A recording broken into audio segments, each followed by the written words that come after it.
a Latina perspective on education, and the Camden Freeholder Board, a diverse coalition of artists who are invested in urban renewal, and a grassroots efforts to help students in a Dominican school. It's all here on this week's Latino Motion. Please join us.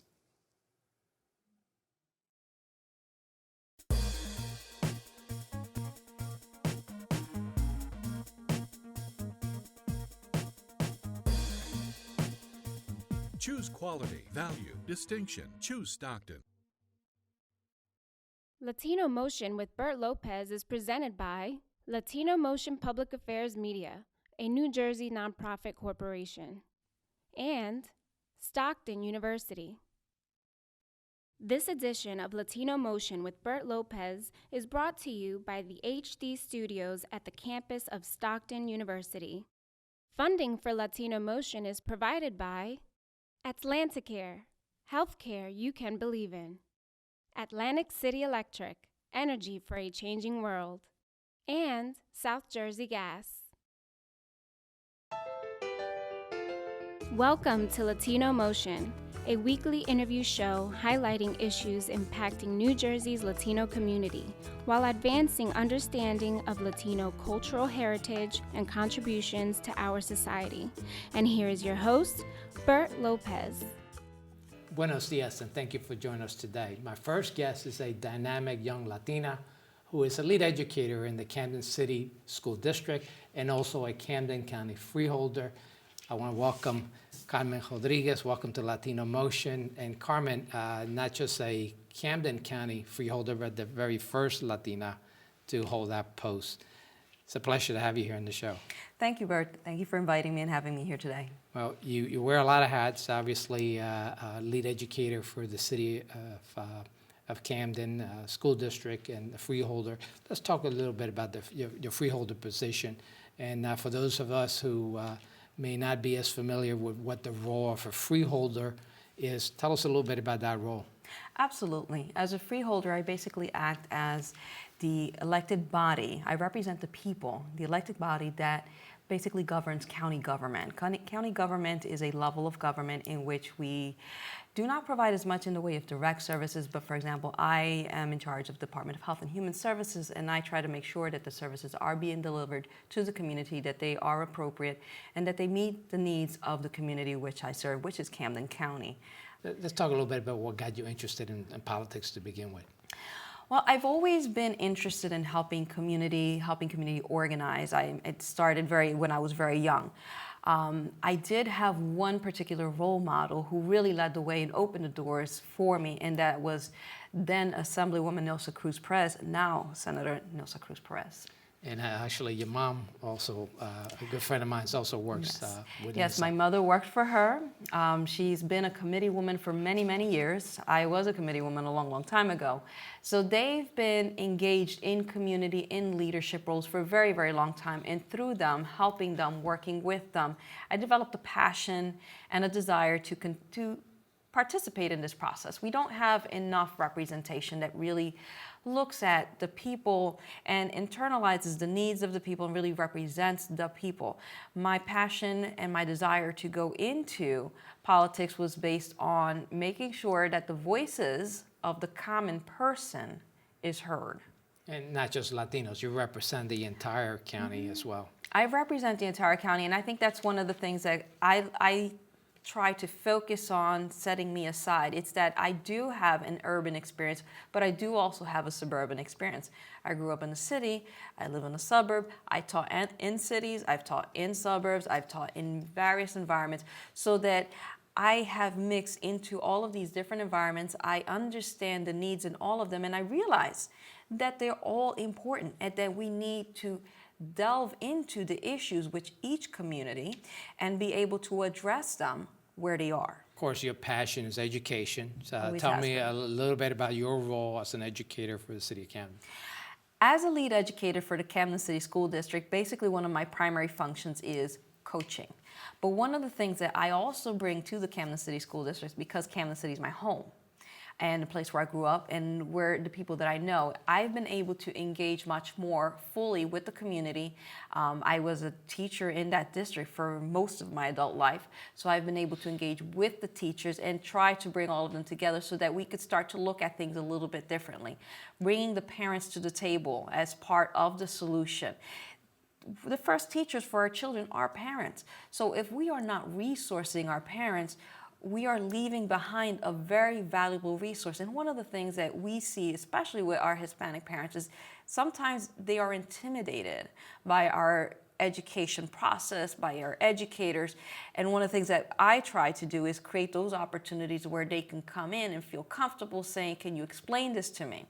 Especially now, with the Common Core coming down, parents especially are very confused about how to help children. We need to open those doors. Are you seeing more parent participation? I know that when you're talking in urban districts, sometimes the participation isn't where it should be. Are you seeing more participation? I am definitely seeing more participation. It's nowhere near where it needs to be. One of my particular concerns is with the older children.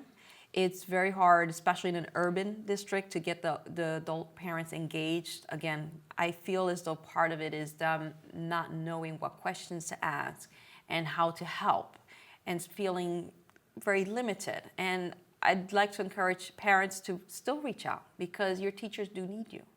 And what message would you give parents if they haven't been engaged? What's the first step they should take? The first step is to talk to the teacher. Reach out, send an email, visit the school, ask to sit down and have a conversation. If you sit down with a teacher, most of them will be very happy to have a conversation with you, and they'll be able to give you guidance in what you can do as a parent to help and support your child. By the same token, you'll be able to give that teacher some knowledge and some feedback about some of the things that your child, that are unique to your child, that may help them, give them a better, more rounded instruction. Unfortunately, this is all the time we have, but I would like to invite you back because one of the things we want to talk about is ESL education, an important topic for many of the Latinos in the community, and the pros and cons of that. So we'll have you back hopefully soon to talk more about that. We're going to take a quick break. We're going to be right back with my next guest in just a moment. Latino Motion with Bert Lopez is presented by Latino Motion Public Affairs Media, a New Jersey nonprofit corporation. Join us online at www.latinomotion.tv. Find us on YouTube, Facebook, and Twitter. We encourage your comments and contributions for show topics. Welcome back to Latino Motion. Joining me are representatives from a diverse coalition of talented artists who are invested in urban renewal and beautification of urban areas through the arts. I have the creative director and founder of Sage, Queso Condre, and the communications director, Candice Martinez. Welcome to Latino Motion. Thank you. And Thank you. I'll start with you. And it's Will Queso. Caso. Caso. Yeah, like Picasso. Picasso, okay. So you're the founder and creative director. Tell me a little bit about what SAGE stands for and how it got started. Well, SAGE has a dual meaning. Originally, it stood for Serious Artists Gaining Exposure because it was always designed for artists, not just an individual. Right. You know, over the years, it evolved into more of like I say street art, graffiti art collective. And then the coalition came, which is a diverse group of artists, not just street graffiti artists, musicians, teachers, performers, and it stands for Styles Advancing Graffiti's Evolution, because we took a urban art form that's normally looked at as something that brings down the value of something, and we up the value of our neighborhoods using that art form. So. I want to talk a little bit about some of the projects, but I know, Candice, you got involved with the organization, and part of your role is to help expand that role from the original meaning as SAGE to include a lot more. Yeah. Yes, and also write position papers to local government officials and try to just pretty much communicate to the public and also, like I said, the city of Trenton at that government level and the county level to try to explain who SAGE is. Such as writing white papers, counseling papers, and just trying to make sure that they have their voice heard. within. And you're also looking to beyond the borders of Trenton, correct? That's Yes. one of the reasons why you're here Yes. on Latino Motion, is you're looking to expand. Yes. Tell me a little bit about that expansion plan. Well, actually, I just recently got back from California. I did a tour of Cali, Oakland, San Francisco, Mexico, and Los Angeles. So I was out there promoting Sage, alongside my personal work, but mainly promoting what we do at Sage and just trying to branch it out to the West Coast. Because part of what we want to do is an exchange, bringing artists from the West Coast down to the East Coast. And, just sharing culture and experiences. And at the same time, beautifying our neighborhoods. And there are just as many impoverished neighborhoods in California as there are in New Jersey.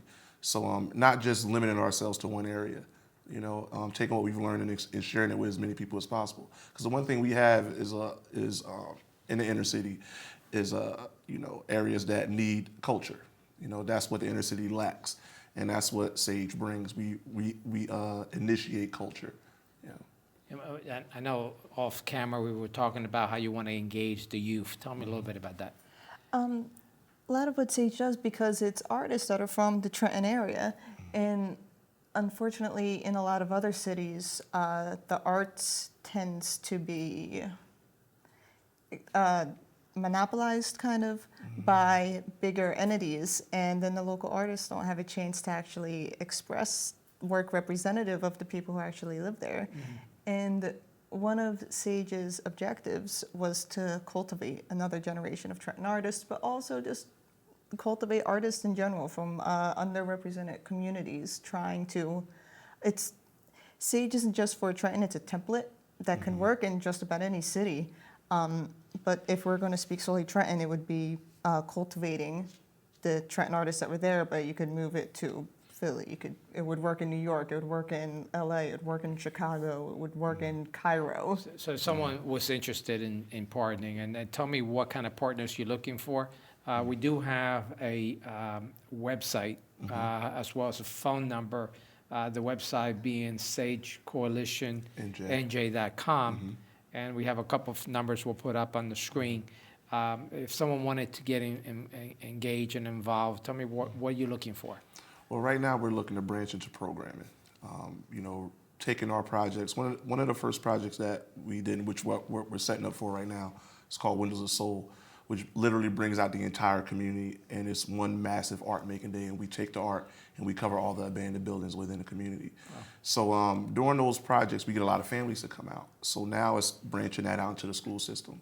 And why is it so important to have an organization such as yours in urban cities to try to cultivate, as you mentioned, not just the arts, but cultivate that spirit of cooperation in the community? Well, I just think, just with the stigma that comes with coming from the inner city, you're limited with your resources, and art brings all these things together. It gives people an outlet, but you have to be introduced to that because, I grew up in the inner city, and if I wasn't, around certain individuals, my life could have been very different, So art was something that kept me out of a very negative situation.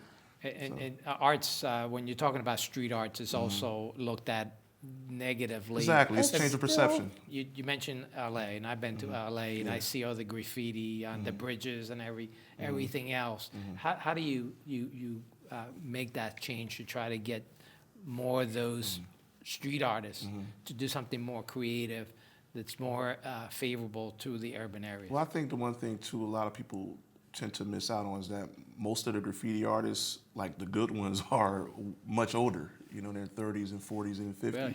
So these guys are already looked up to in their communities by the youth, and they are working with them. It's just that, Sage, we're a 501c3 nonprofit, so we're, recognized by the government, and that we have the paperwork and the credibility to come in and get things organized, where they may not be so much. And I'm not saying that these areas are organized. There are organizations in these areas that are working, that do very similar work that we do, but we have a more grassroots approach because we work with people from the area that may not even have any experience in doing art, and we teach them on the spot, It's like boot camp for art, but it's fun. Like, we have fun with it, and it resonates. When people see us out there working, they see that as nothing selfish. And they want to get involved, and it's nothing that, you don't have to be, Rembrandt.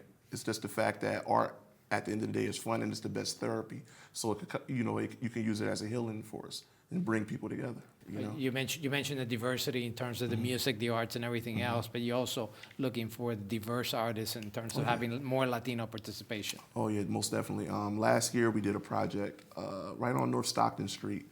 It's North Stockton and Academy Street in Trenton, which is predominantly Puerto Rican. And we did a huge mural of Roberto Clemente, and the entire community came out. It was awesome. And even prior to that, our group has always been diverse. White, Black, Hispanic, the whole range. But that was the first project we did predominantly in a Hispanic area, and it was very, very well received. Yeah. Well, thank you so much. Unfortunately, it's all the time we have, but thank you for this interesting discussion, and hopefully we'll have more participation from people listening to the program. Stay tuned. We'll be right back with more Latino Motion. Latino Motion with Bert Lopez is presented by Latino Motion Public Affairs Media, a New Jersey nonprofit corporation. Join us online at www.latinomotion.tv. Find us on YouTube, Facebook, and Twitter. We encourage your comments and contributions for show topics. Welcome back to Latino Motion. Joining us is Libby Arias. She's representing Perritos en Acción, which is a group that has essentially adopted a school in the Dominican Republic and is reaching out to help them. Libby, welcome to Latino Motion. Thank you for inviting me, Bert. Peritos en Acción. What does that mean? Peritos en Acción is an association formed for former students from Victor Estrella Liz Technical School, High School. And that's in Dominican Republic. Yes, Santo Domingo. And you have a lot of those former students that are here in the U.S. as well as in Dominican Republic. Tell me why you had taken this on as a mission. Oh, well, every year some groups just join together just to have a school reunion. And in the last reunion, that was last year, we just decided, we were motivated, and I just jumped in the group and I said, listen, it is good that we gather all together and have fun, but I think we need to give more what we receive from the high school. So right now you're working with the community and other, not just the graduates, but obviously other folks in the community to help get funds and supplies to the students. Tell me a little bit about that effort. Okay, since the last meeting was in January, we decided just to create the association, a formal association, with Mrs. Wendy Cruz. She lives here. She was my neighbor, and I didn't know she was graduated from that school too. So we were too motivated, and then we decided to create a website so we can, by the social media, invite the former student and all the other friends to help us and work together to help the students in my country. And why is it important? I know there's the funding isn't as great, and it is a high school, and you want to help them succeed. But tell me a little bit about what's motivating you, what's to really get more help for these students. Now that I'm here in this country, I see myself back in those years where I used to be a student. I know the pro and the contra, and how we succeed in those years. And right now, for a teenager, it's very hard to just go to school in my country. We coming from, it's not a wealthy family. So I know they need extra help, extra motivation. And most of the students from that school, I think 90%, they finish college also. As a Latina and someone that's here in the United States, why do you think it's important to help others? And I mean, there's a lot of things that could be done here. You decided to help the school that you came from in Dominican Republic, but you're giving your all to help. Why do you think it's important to give back and be involved? Well, the community need to have like people like our group to sponsor them, to give them the help that they need to keep going to the school and maybe reach to college. And from here is when we are empowered to help the community in Dominican Republic, because we know how difficult it is. So you basically started the organization, and now you're the current Well, president. they asked me to be the president because I was so motivated just trying to Right. get the website completed. Well, let's put up the website, because we do have the website, and it's www.victorializ.org, and we'll put it up on the webpage, and we also, on the screen, and we also have an email address that we'll put up on the screen, so someone wants to get in touch with you. That was terrific. Yes. And certainly a great thing that you're doing to give back to schools that had given you the education you got, and certainly got you well prepared, so you're helping other students to do the same. Thank you so much for sharing this information with us. Unfortunately, this is all the time we have. And thank you for joining us at home once again here on Latino Motion.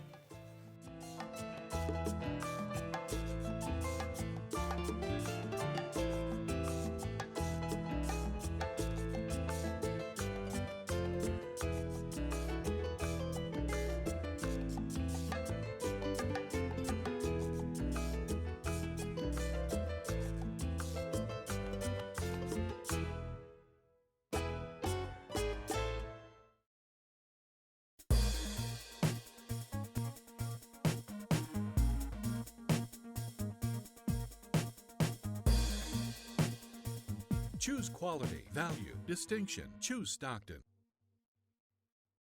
Funding for Latino Motion is provided by Atlanticare, healthcare you can believe in.